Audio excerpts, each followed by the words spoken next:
mati semua. Saya itu jadi malah kayak orang bilang kalau dikorek itu, Putri Malu itu dikorek itu jadi kemer gitu loh. Ruh saya itu jadi kemer, kayak jadi kecil gitu mata Ibu. Semakin saya melawan, bukan itu Tuhan menyatakan diri kebesarannya seperti itu, Bapak Ibu. Suatu hal yang sebenarnya simple bagi Tuhan, luar biasa bagi saya, gitu Bapak Ibu. Saya tetap masih melawan, Bapak Ibu. Saya masih tetap melawan. Sehingga dalam perjalanan saya tetap membawa perjalanan sampai dalam kondisi di mana Tuhan mengambil kesombongan saya, keangkuhan saya, kebebalan saya, dalam hal juga harta dan dunia. Puji nama Tuhan, kali ini kita akan sama-sama dengarkan kesaksian dari seorang murtadin muslim yang mengikuti Yesus sebagai Tuhan dan Juru Selamat. Nah, kali ini juga kita akan dengarkan bagaimana caranya Tuhan memanggil dia atau prosesnya, dan bagaimana tindakan untuk dia boleh mengambil keputusan untuk ikut Yesus. Karena tentunya ketika seseorang memutuskan ikut Yesus, terutama orang-orang yang di luar Kristen, yang berasal dari agama lain, tentunya menghadapi banyak tantangan. Ada yang memang biasa-biasa saja, tetapi ada yang sampai mengalami penganiayaan karena memang tindakan mereka untuk memutuskan ikut Yesus. Nah, seperti apa saudara kita ini? Mari kita simak kesaksiannya dan mari kita dukung dia di dalam doa. Silakan. Pelaksanaan yang sama juga pada saat pelaksanaan ibadah yang rutin itu, khususnya pada bulan-bulan kami menjalankan puasa ya Bapak Ibu, itu kami melakukan ibadah sampai tengah malam. Secara pribadi saya melakukan sholat sampai tengah malam Bapak Ibu. Dan mulai saat itu ada satu kejadian yang luar biasa Bapak Ibu yang saya alamin. Saya datang ke kota tempat kemudian istri berasal pada saat itu. Kemudian setelah saya melakukan sholat tahajud malam, kemudian saya berusaha untuk kemudian mempelajari. Untuk pertama kalinya saya mencoba melafalkan satu bacaan dalam kalau di kita saat ini adalah beberapa, misalnya kalau untuk puji-pujian kita mengambil dari kitab Mazmur dan sebagainya. Dalam situ ada satu yang kemudian dalam hal ini adalah cocok dengan kasus permasalahan saya, untuk pemurnian saya, untuk meredam keinginan saya untuk terpecah gitu loh fokusnya Bapak Ibu. Sehingga saya tahajudkan, saya berikrar pada saat itu, saya habis sholat tahajud, saya kemudian untuk membaca itu secara penuh. Bapak Ibu, begitu Qurannya kitab suci saya buka, pada waktu buka, lafal pertama, begitu saya lafalkan Bapak Ibu, kejadiannya satu kota listriknya mati. Saya mengetahui bahwa ternyata saya adalah keturunan yang kelima dari Trah ya. Jadi Trah itu kalau dikatakan di Jawa Timuran itu ada ya dari Brawijaya ya, dari Trah Brawijaya. Cuma karena sudah cukup lama, kemudian hal itu tidak terlalu kemudian menjadi sesuatu yang dipegang dalam kultur keluarga kami saat itu, karena kami sudah ada di perantauan dan puji Tuhan, di mana bumi dipijak, disitulah secepatnya kami bisa beradaptasi dan tidak ada kendala dalam pergaulan dengan lingkungan. Bapak Ibu sekalian, dengan mengetahui latar belakang saya yang saya ceritakan, setidak-tidaknya saudara-saudaraku sekalian ini sudah paham bahwa latar belakang keluarga adalah latar belakang dari keluarga yang sangat disiplin. Saya terbentuk menjadi seorang, katakanlah boleh dikata adalah seorang saintis gitu ya, orang yang segala sesuatu berdasarkan hukum sebab akibat, analogi, kemudian penyebabnya segala macam bisa dijelaskan, harus ada alasannya dan dijelaskan. Jadi saya sama sekali tidak memiliki satu ketertarikan mengenai hal-hal yang bersifat katakanlah supranatural dan sebagainya, sama sekali tidak, Bapak Ibu sekalian. Lebih seperti itu. Jadi ceritanya seperti itu, Bapak Ibu. Tapi sekali lagi saya tidak memiliki satu ketertarikan ataupun keinginan untuk mempelajari lebih dalam hal-hal yang bersifat sebagai metafisik ya, hal-hal yang tidak yang kasat mata gitu loh, tidak kasat mata. Sehingga kemudian saya, singkatnya, perjalanan karir kemudian baik, menanjak, boleh dikatakan cukup di atas rata-rata ya Bapak Ibu, karena yaitu tadi kejujuran, detail dalam bekerja dan seterusnya. Singkatnya kemudian karena itu adalah perusahaan yang baru dibentuk, merger gitu ya, dan menangani adalah masalah personalia. Jadi hampir separuh pegawai adalah pada saat itu perusahaan kami itu adalah pegawai-pegawai rekrutmen baru, penerimaan baru dari semua lini jabatan. Boleh dikatakan hampir 8 tahun awal saya bekerja di perusahaan pembentukan baru itu, boleh dikatakan adalah waktu kerjanya adalah 7 hari. Paling minimal saya baliknya itu sekitar paling pagi lah ya, itu jam 9 malam. Kebanyakan juga tugas di luar, jadi kerjanya ya itu rekrutmen ya, terbang ya, wilayah seputar wilayah Indonesia Timur, Sulawesi dari ujung utara sampai di Merauke, atau yang paling jauh adalah daerahnya adalah di Jayapura. Jadi seluruh kabupaten dari satu itu puji Tuhan sudah saya jalani atau saya singgahin gitu dalam urusan pekerjaan. Kejadiannya dimulai pada tahun 2005. Tepatnya tanggalnya saya sudah lupa, Bapak Ibu maafkan. Tetapi yang menjadi patokan saya tahun 2005 itu adalah pada saat saudara-saudara kita di seberang, yaitu itu menjalankan ibadah puasa ya, hari-hari minggu pertama ya.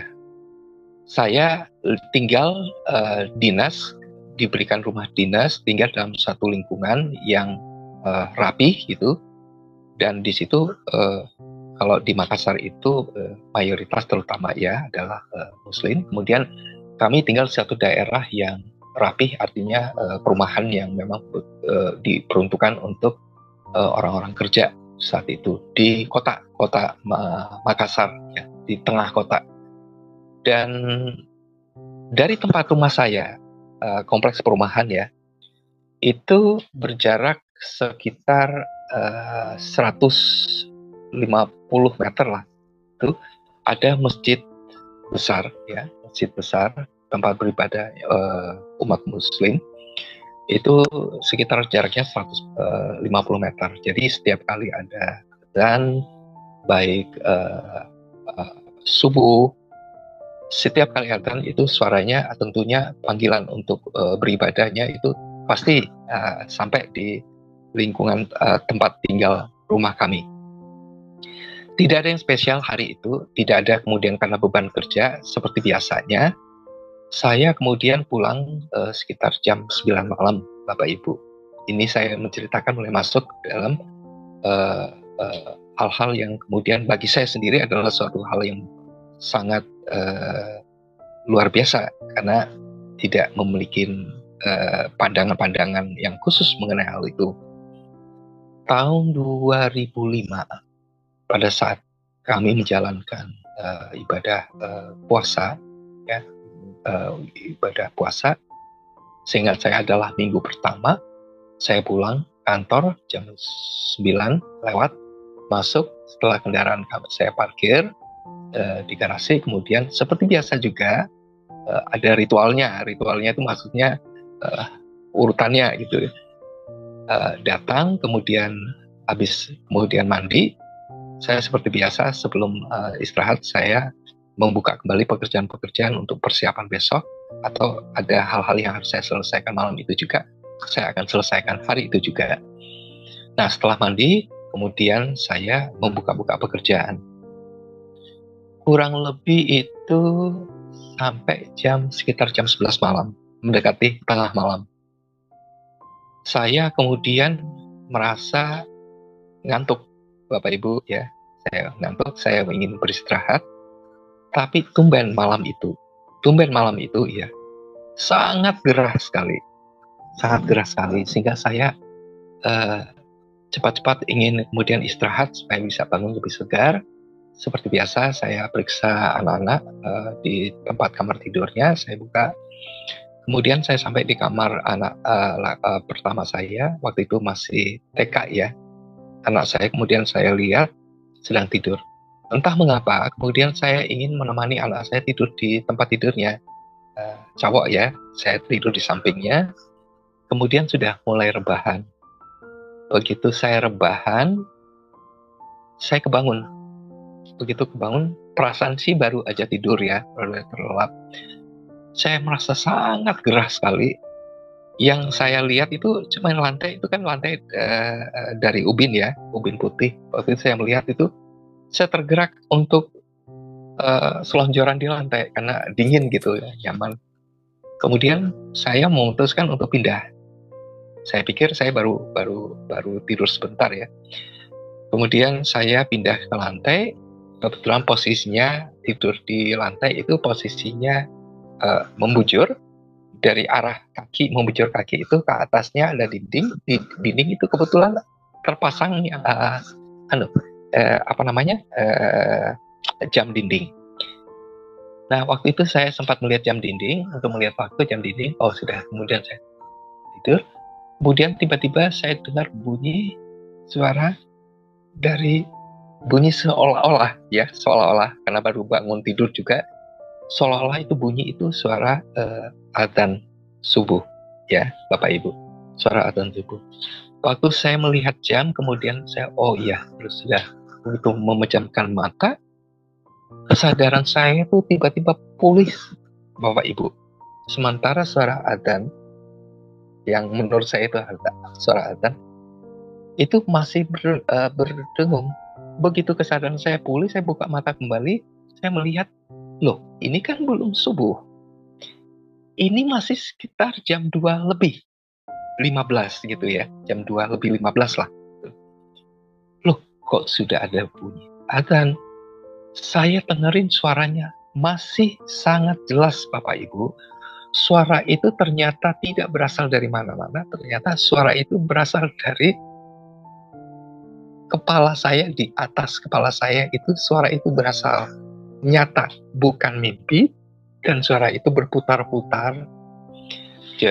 Suara itu sebenarnya adalah suara panggilan kalau kaum muslim kalau mau beribadah di mana, panggilan untuk haji, untuk melaksanakan ibadah haji, itu ada panggilannya. Dan suara itu seolah-olah itu berasal dari ribuan orang itu mengumandangkan panggilan untuk beribadah haji. Ada imamnya yang menyuarakan sekali, kemudian yang lainnya kemudian mengulangi halnya itu, ribuan gitu. Tapi suara itu, Bapak Ibu sekalian, itu tidak berasal dari mana, ternyata adanya di atas kepala saya dan berputar. Begitu kesadaran saya muncul, loh, ini kan bukan suara adzan, dan ini bukan ini adanya di atas kepala saya gitu.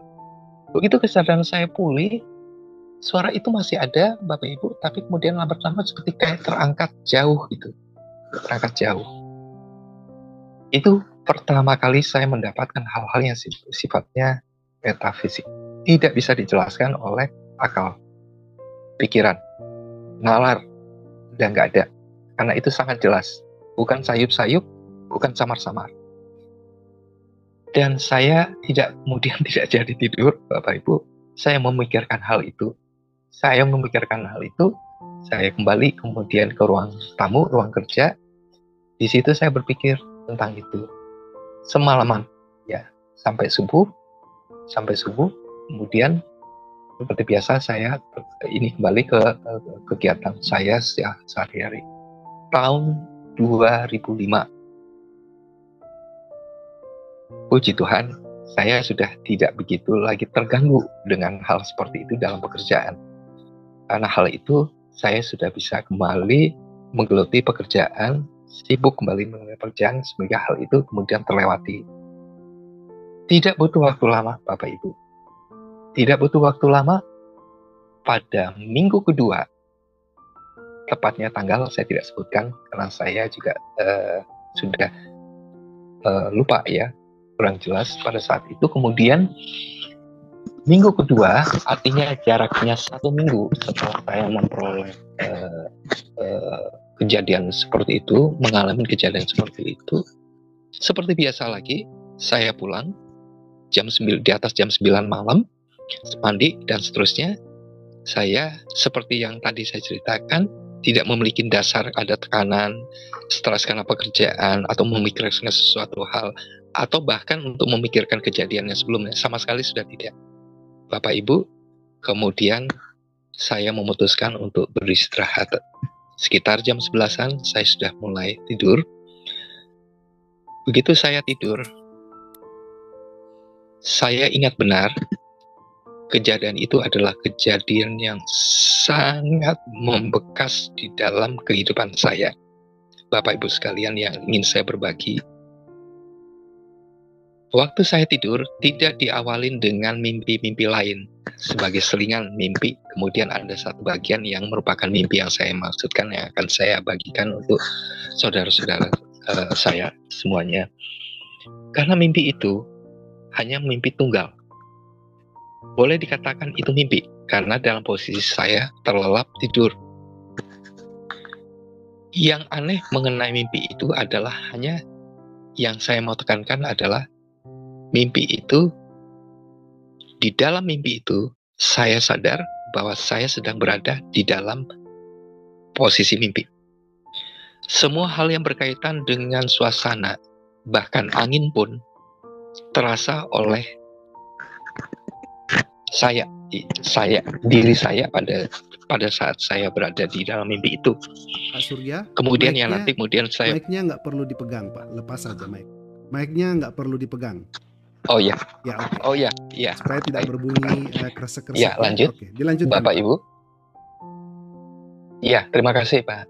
Kemudian saya singkatnya, saya seolah-olah di dalam mimpi itu pulang kerja, Bapak Ibu. Pulang kerja, saya hafal sekali jalan itu karena itu kompleks yang sudah ditata. Saya mendekati rumah, tetapi saya berjalan kaki, Bapak Ibu. Biasanya saya berkendaraan ke rumah pulang, tapi kali itu saya jalan kaki. Sepanjang perjalanan mendekati rumah saya, jalan kompleks, kiri kanan perumahan, yang saya amatin, yang saya tangkap dalam pengamatan saya, kondisinya itu udah kayak gelap ya, sudah senja gitu loh. Karena rumah-rumah sudah menyalakan lampu di luarnya, lampu teras. Tapi suasananya yang berbeda adalah suasananya sepi, tanpa ada satu orang pun, tanpa ada suara apapun gitu dalam ruangan itu. Sekali lagi itu mimpi, tapi dia detail, sangat jelas.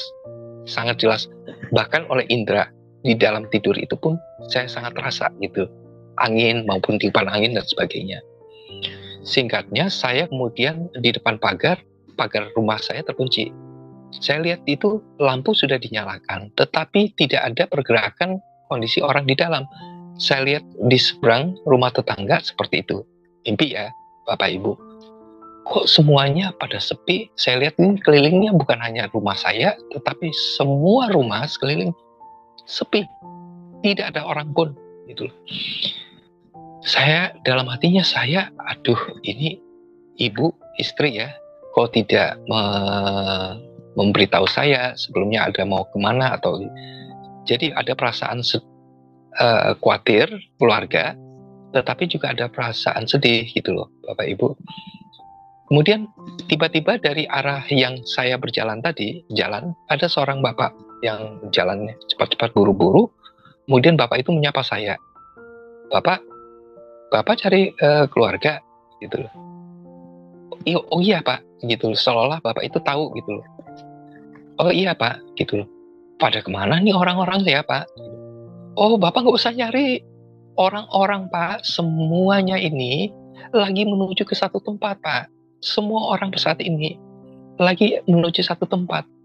Saya seolah-olah tidak kemudian punya keinginan untuk melanjut ke tempat mana, kegiatan apa atau acara. Tapi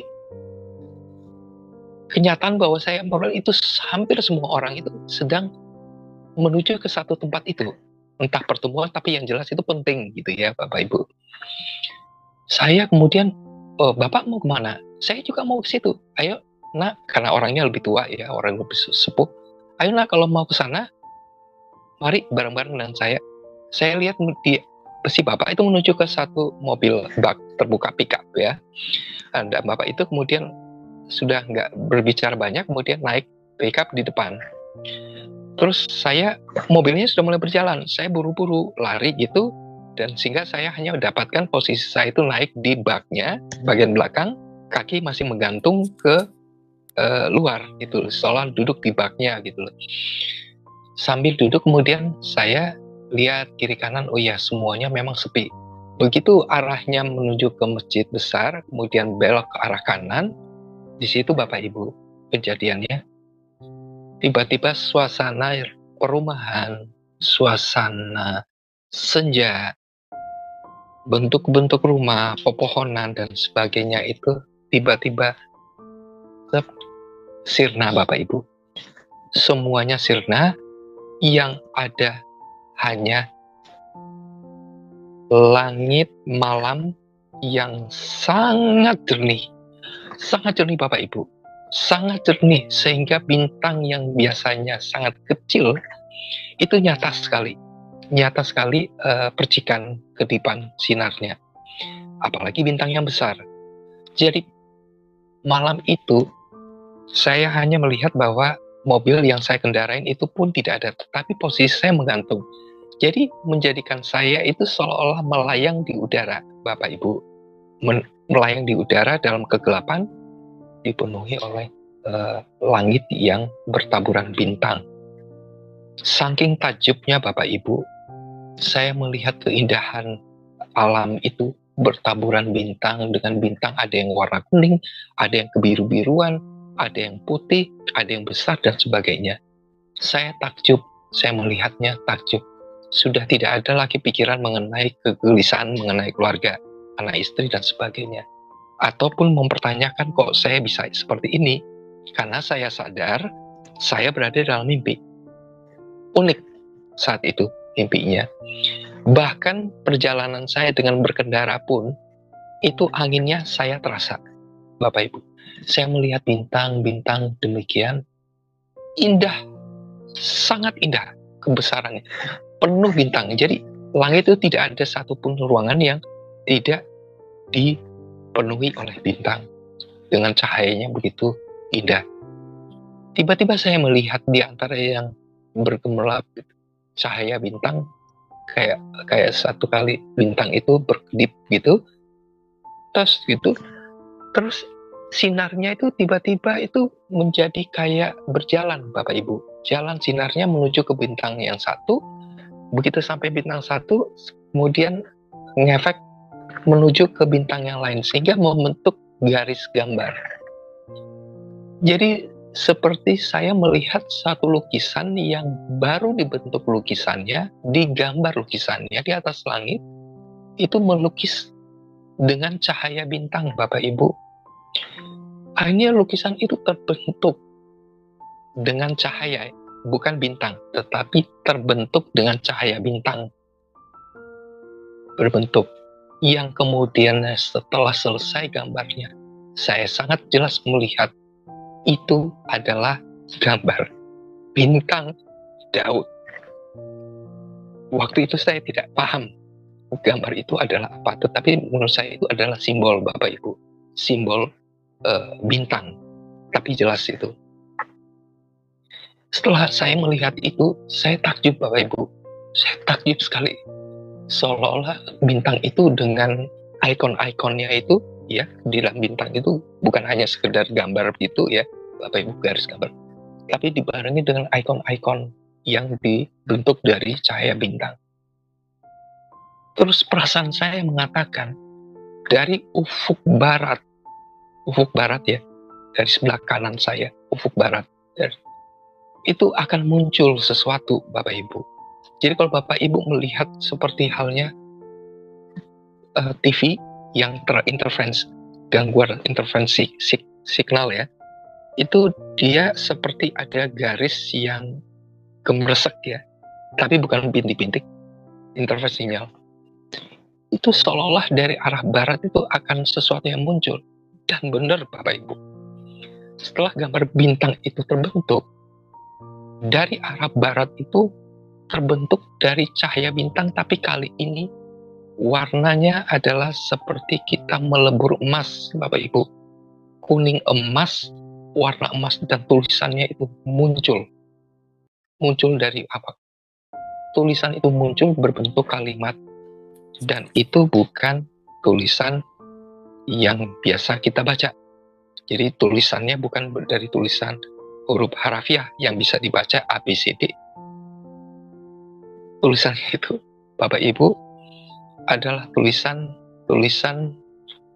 yang saya tahu itu tulisannya tulisan yang bukan biasanya saya baca, pelajari, tidak bisa saya baca, tapi saat itu hati berbicara mengatakan, baca. Saya hanya memandang itu karena takjubnya, Bapak Ibu. Tulisan itu muncul, baca tulisannya. Tetapi bukan tulisan yang biasa saya baca. Bapak Ibu tentunya udah paham. Dan tulisan itu kemudian muncul, dan saya membacanya. Tulisan itu jelasnya adalah, Bapak Ibu, dalam pengertiannya, satu kali saya mengucapkan saksi bahwa Allah adalah Esa, Tunggal. Itu satu. Kemudian setelah selesai, tulisannya muncul kedua. Saya bersaksi, Isa adalah Al-Masih. Tulisan itu nyata, Bapak Ibu. Dan yang ketiga, tulisannya muncul. Muncul tulisan yang ketiga. Saya disuruh membaca. Bapak Ibu, saya tidak sanggup membaca. Karena roh saya bergejolak untuk membaca itu, Bapak Ibu. Sepertinya Bapak Ibu mengucapkan itu, saya merasa seperti mengangkat beban yang sekian besar yang ada di dalam tubuh saya, roh saya itu. Itu begitu beratnya saya tahan sehingga untuk mengucapkan sampai sempurna untuk kalimat yang ketiga. Saya tidak sanggup. Saya hanya bisa membacanya dalam batin saya. Begitu saya selesai membaca, Bapak Ibu, tulisan ketiga, suara mengatakan, audio, Bapak Ibu.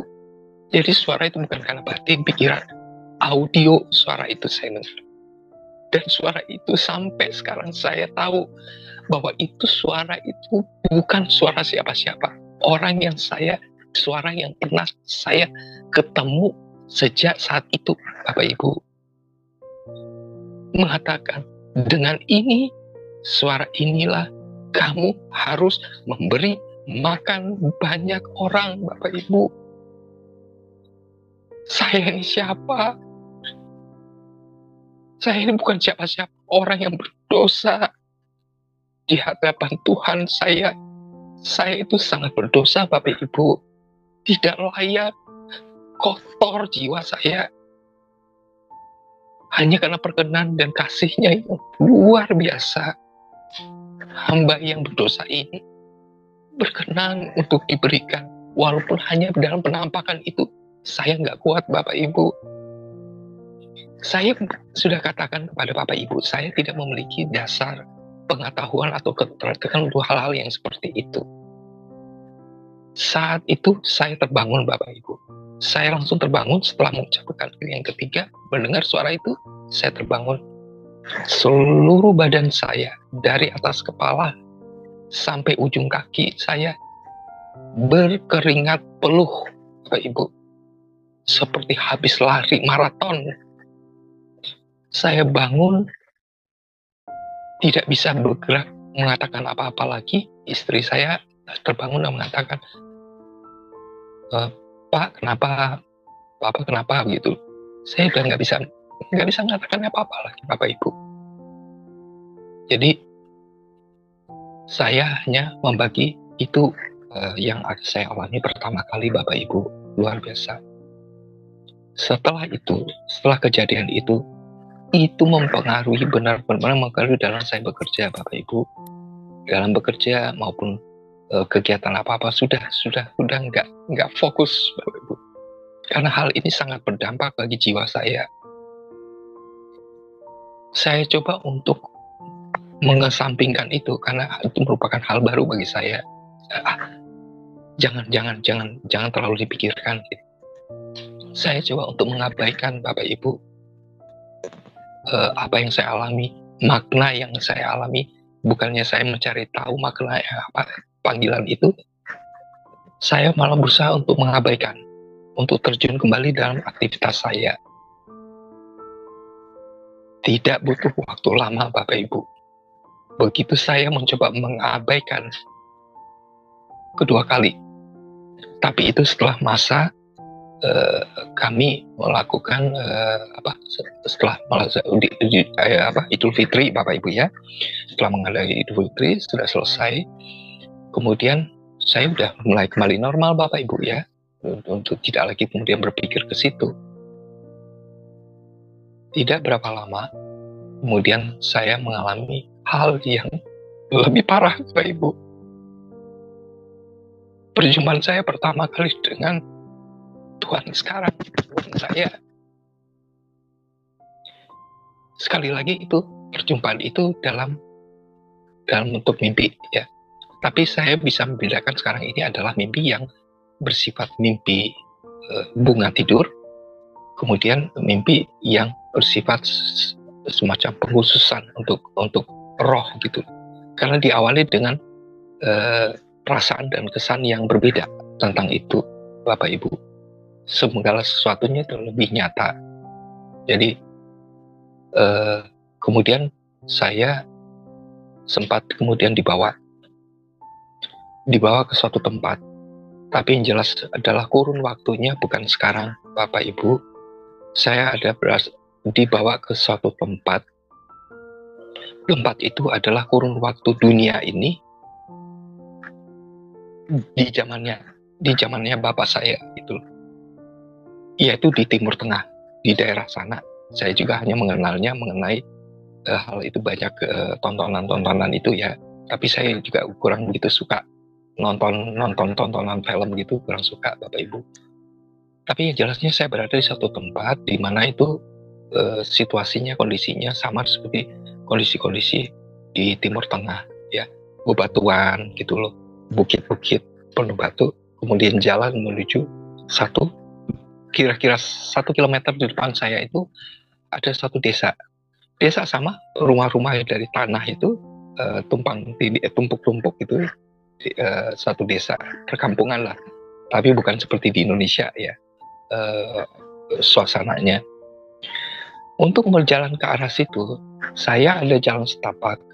Ada jalan setapak kurang lebih sekitar 20 meteran lah dalam hitungan jarak saya. Sebelah kiri itu ada sumur besar, Bapak Ibu. Sumur besar, kemudian ada pegangannya untuk gulungan untuk pengambilan air bawah itu diambil timba itu ya. Tapi sumurnya dibentuk dari batu-batu ya, pinggirannya itu cukup besar. Jadi saya menuju ke perumahan sana, ke arah kampung sana. Tapi saya harus melewati sumur itu. Jadi berjalanlah saya. Saya sudah tanpa sadar saya sudah mengenakan jubah yang digunakan pada saat itu ya. Jubah-jubah orang-orang Timur Tengah sana itu. Pada waktu saya mendekati ke arah sumur, baru saya sadar ternyata di situ ada seseorang yang sedang duduk, Bapak Ibu. Dan orang yang sedang duduk itu melihat ke arah saya seperti dari pinggiran sumur ya. Bukan pinggiran, di samping sumur itu ada bangku. Makin mendekat, saya itu yang terutama merasa orang asing ya. Saya berusaha untuk memperhatikan penduduk di situ, tapi orangnya cuma satu gitu. Begitu saya mendekat, kaget saya, Bapak Ibu, kaget.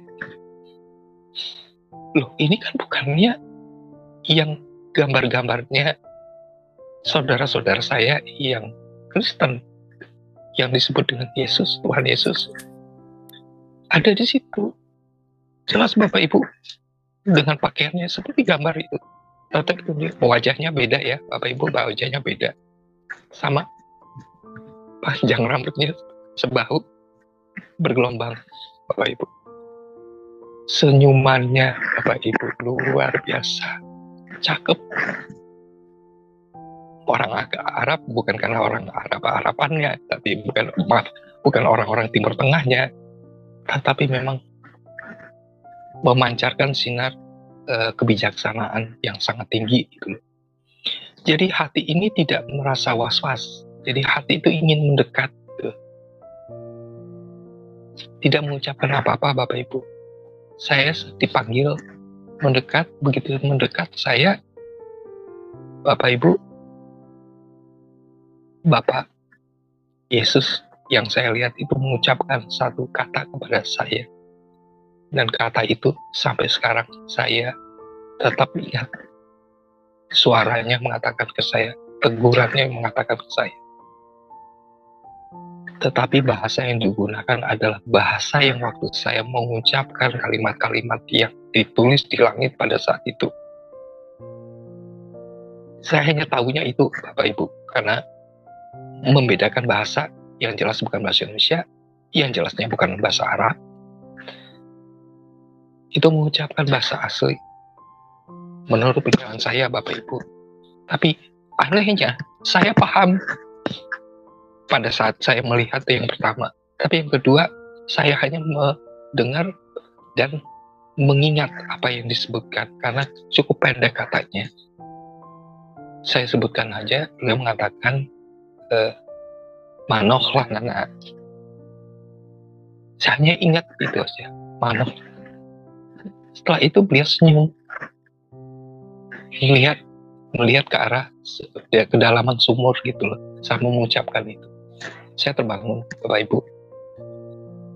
Setelah kejadian itu, tanpa saya sadari, saya terbentuk menjadi pribadi yang sangat peka, Bapak Ibu. Sangat peka. Roh saya itu gampang gitu menerima semacam signal kalau ada sesuatu kejadian, atau kalau dalam hal berbicara dengan orang, berkomunikasi, kemudian saya mengetahui maksud dan niatan tujuan orang itu seperti apa. Itu ada sesuatu yang di dalam yang kemudian saya mengetahui itu sebagai roh. Roh saya itu peka untuk menangkap signal itu, baik yang baik maupun bahkan orang-orang yang kemudian karyawan saya, karena saya menangani personalia, sehingga banyak orang yang kemudian sebenarnya ada mempunyai masalah tanpa perlu disampaikan. Saya bukan cenayang, Bapak Ibu ya, saya bukan cenayang.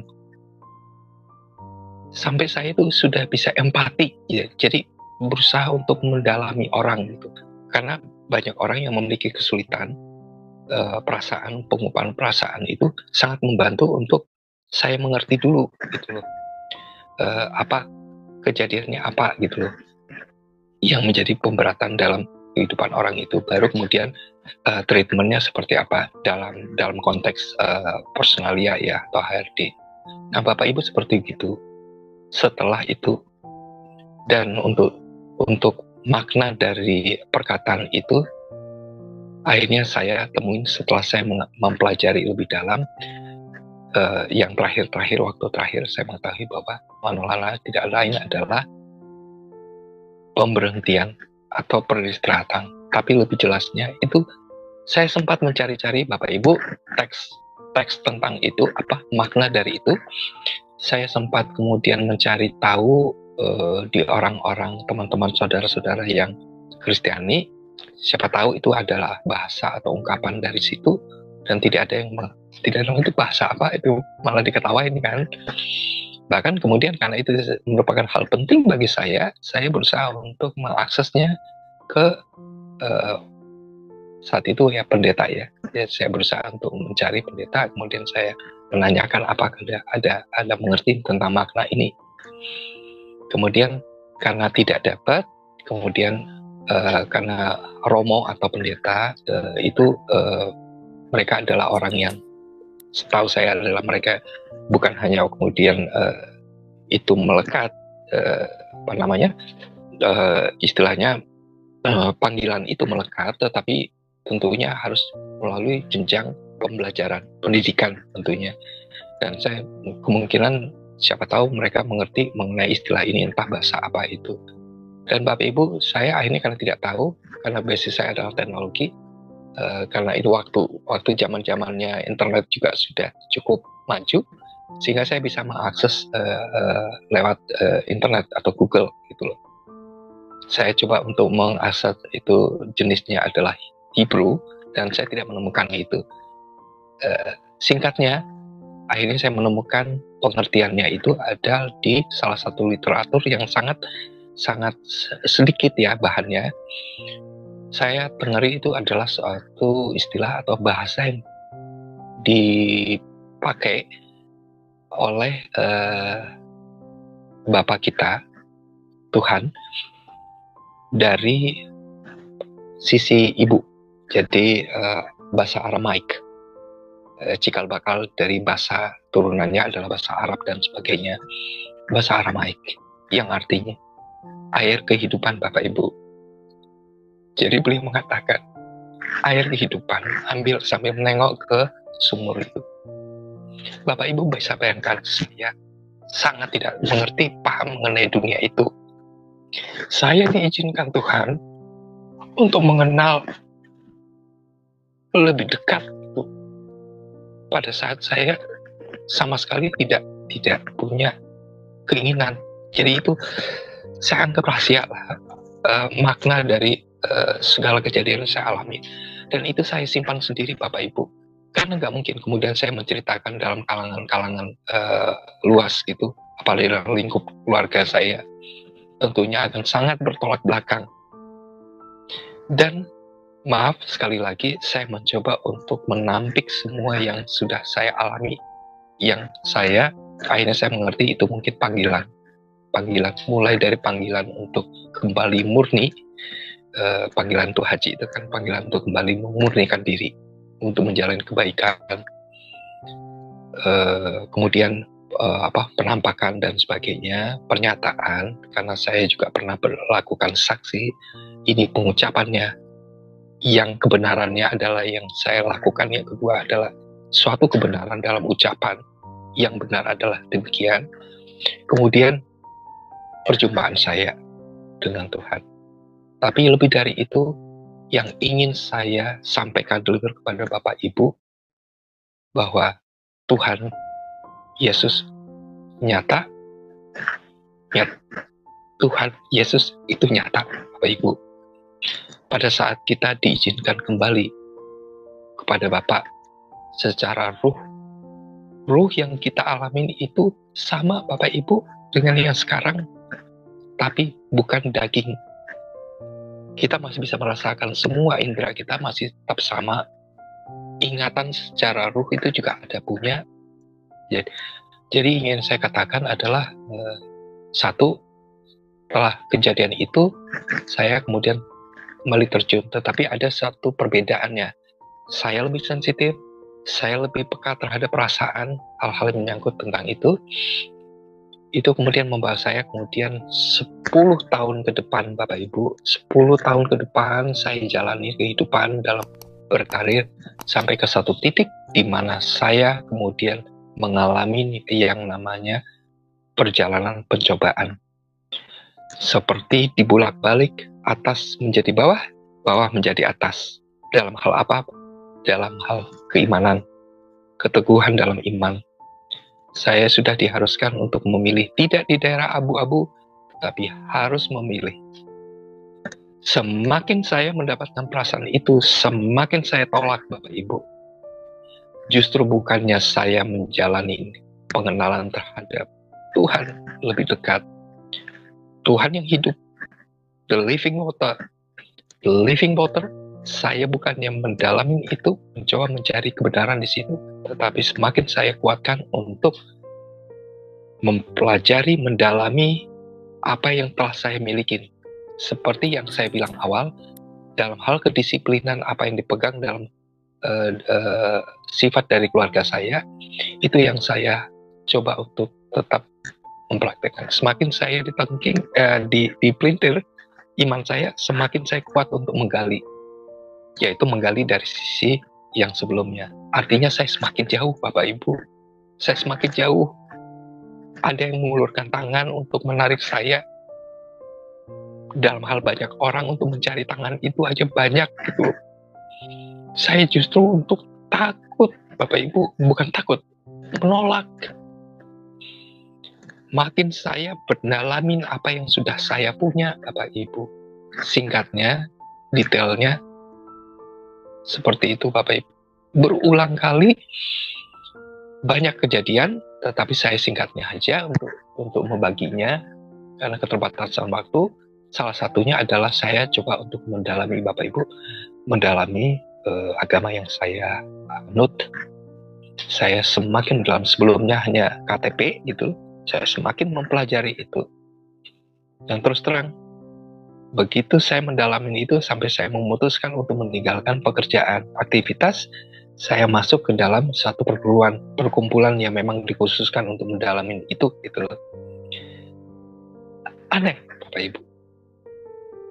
Seluruh daerah perguruan atau dari satu tempat ibadah yang besar, Bapak Ibu, setiap kali saya butuh bimbingan, saya butuh pimpinan itu dalam menggali ilmu ya tentang itu. Jadi manusia itu harus punya keharusan untuk memiliki ilmu. Itu yang saya pegang saat itu. Tentunya saya berusaha untuk menggali lebih dalam, karena kekurangan ilmu saya takut membuat saya sesat. Justru seperti itu. Saya menemui beberapa pemuka-pemuka, pimpinan-pimpinan yang kemudian yang maksud saya adalah membantu saya untuk menemukan jalan saya dalam hal iman. Karena jujur, saya mengalami namanya krisis pada saat itu. Sudah mulai mengalami krisis pada saat itu. Percabangan di dalam hidup, dalam keimanan saya itu sudah muncul arah. Jalan itu sudah mulai jelas terbagi dua. Nah, itu Bapak Ibu. Tapi kalau yang namanya, yang sekarang saya mengerti, paham, apa yang sudah diserahkan Bapak ke dalam tangan anak, tidak ada seorang pun yang dapat menariknya. Itu saya aminkan, Bapak Ibu sekalian, saudara-saudara, apa yang dikatakan oleh Tuhan. Tidak ada satu orang pun yang dapat mengambilnya dari tangan anak yang diserahkan oleh Bapak. Karena kepunyaan Bapak adalah kepunyaan anak juga. Nah, itu Bapak Ibu, saya semakin lari ke arah situ, semakin saya mendalami. Bukannya saya saja, Bapak Ibu, saya menemui beberapa pemuka-pemuka gitu loh, guru-guru dan sebagainya. gak ada yang berani. Sampai kemudian ada terucap dari satu pimpinan ilmuwan gitu, mengatakan bahwa maaf Bapak, kalau saya melihat latar belakang apa yang dijelaskan Bapak, Bapak, saya tidak berani untuk mendalamin itu karena ini urusan Bapak dengan Tuhan. Itu saja kata bijak yang disampaikan. Jadi rata-rata akhirnya saya memilih untuk mempelajari, mendalami sendiri. Maksudnya bukan dalam hal Alkitab ya, mempelajari itu, tapi apa yang sudah saya anut pada saat itu. Makin dalam saya untuk mencoba untuk mempelajari, makin besar kuasa dinyatakan atas diri saya. Banyak hal. Satu yang saya berikan contoh Bapak Ibu, pada suatu saat, titik tertentu, pada masa pelaksanaan yang sama juga pada saat pelaksanaan ibadah yang rutin itu, khususnya pada bulan-bulan kami menjalankan puasa ya Bapak Ibu, itu kami melakukan ibadah sampai tengah malam. Secara pribadi saya melakukan sholat sampai tengah malam Bapak Ibu. Dan mulai saat itu ada satu kejadian yang luar biasa Bapak Ibu yang saya alamin. Saya datang ke kota tempat kemudian istri berasal pada saat itu. Kemudian setelah saya melakukan sholat tahajud malam, kemudian saya berusaha untuk kemudian mempelajari. Untuk pertama kalinya saya mencoba melafalkan satu bacaan dalam kalau di kita saat ini adalah beberapa. Misalnya kalau untuk puji-pujian kita mengambil dari kitab Mazmur dan sebagainya. Dalam situ ada satu yang kemudian dalam hal ini adalah cocok dengan kasus permasalahan saya, untuk pemurnian saya, untuk meredam keinginan saya untuk terpecah gitu loh fokusnya Bapak Ibu. Sehingga saya tahajudkan, saya berikrar pada saat itu, saya habis sholat tahajud, saya kemudian untuk membaca itu secara penuh. Bapak Ibu, begitu Qurannya kitab suci saya buka, pada waktu buka, lafal pertama, begitu saya lafalkan Bapak Ibu, kejadiannya satu kota listriknya mati karena diawali dengan guntur gleder ya. Gluder gitu, mati semua. Saya itu jadi malah kayak orang bilang kalau dikorek itu, Putri Malu itu dikorek itu jadi kemer gitu loh. Ruh saya itu jadi kemer, kayak jadi kecil gitu Bapak Ibu. Semakin saya melawan, bukan itu Tuhan menyatakan diri kebesarannya seperti itu Bapak Ibu. Suatu hal yang sebenarnya simple bagi Tuhan, luar biasa bagi saya itu loh Bapak Ibu. Saya tetap masih melawan Bapak Ibu. Saya masih tetap melawan.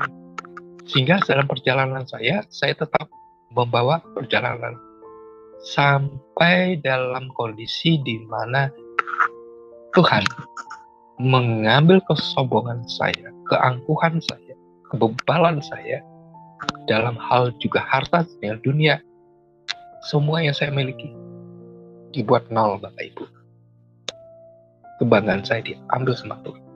Sampai satu titik di mana saya mengatakan, Tuhan, aku menyerah. Bapak Ibu, di situ kemudian akhirnya saya mengalami, orang bilang, berbalik arah. Kemampuan yang saya punya ini, saya bukan mendalamin saat itu, kemudian saya mulai mendalamin siapa itu yang namanya Yesus, Bapak Ibu. Karena itu saya dalamin. Sekarang ini makin saya dalamin secara sendiri, secara mandiri, tanpa pengetahuan yang lain-lain, termasuk keluarga. Makin saya dalamin, makin semua dinyatakan di dalam batin saya. Kebenaran Allah yang hidup, yang sampai sekarang itu masih diperdebatkan. Nggak perlu diperdebatkan lagi Bapak Ibu. Karena tentunya semua ini dinyatakan di dalam nama yang satu. Nama yang satu itu. Saya bersyukur sekali Pak. Ya, puji nama Tuhan. Bagaimana pendapat atau tanggapan Anda semuanya terhadap video ini atau kesaksian yang luar biasa ini? Tentunya atau harapan kami kesaksian ini memberkati Bapak Ibu Saudara sekalian. Memang ikut Tuhan Yesus pikul salib tidak mudah ya. Banyak orang mengklaim mengatakan ikut Yesus karena sedus Indomie atau mungkin karena harta kekayaan. Tidak. Bagi iman Kristen, orang yang percaya Yesus atau meninggalkan iman lama dan ikut Yesus adalah sebuah pilihan tepat, sebuah pilihan cerdas, karena sesuatu yang mahal itu bukan murahan, bukan karena besar dan banyak, tidak. Sesuatu yang mahal semakin unik, semakin sulit, itu semakin mahal harganya. Ya, seperti mungkin contoh barang branded atau mungkin ya pokoknya branded lah. Misalnya di dunia ini yang miliki cuma misalnya satu, maka barang itu akan sangat-sangat mahal. Demikian kita di dalam Yesus, memang kebenaran itu atau surga itu mahal, bukan murahan, mahal harganya. Ya, jadi bukan karena berbuat dosa lalu kemudian masuk surga, tidak. Dan surga Kristen itu sangat-sangatlah berbeda, tidak bisa dibeli dengan uang, ya, tidak diukur dengan kekayaan, karena memang tidak seperti itu. Kalau diukur dengan kekayaan, maka kasihan sekali orang-orang yang tidak punya apa-apa. Tetapi di sini Yesus sangat luar biasa dan ajaib, adil. Surga itu milik semua orang. Jadi hanya dengan hati. Artinya bahwa semua orang punya hati. Mau miskin, muda, tua, atau apa. Semua orang punya hati. Semua orang punya keinginan. Semua orang bisa bertindak tanpa harus punya uang yang banyak. Jadi itu yang Tuhan pakai untuk hal yang memang untuk memuliakan Dia atau mencari kerajaan Allah. Dan itu tidak sulit. Semua orang bisa lakukan. Ya, berbeda dengan yang lain, mungkin beramal banyak maka akan masuk surga. Atau mungkin dengan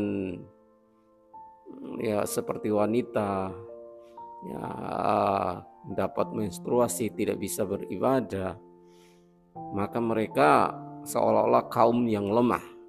Bagi Kristen tidak demikian. Kristen itu adil, Tuhan itu tidak melihat kotor bersihnya seseorang, tetapi Tuhan melihat hati yang bersih. Ya, puji nama Tuhan, demikian yang dapat kami sampaikan. Tuhan memberkati Bapak Ibu Saudara yang sudah menonton sampai selesai. Dan jangan lupa untuk bersaksi bersama kami dengan atau menginjil bersama kami dengan membagikan video-video yang kami berikan setiap hari. Puji nama Tuhan, Tuhan Yesus memberkati kita semua. Amin.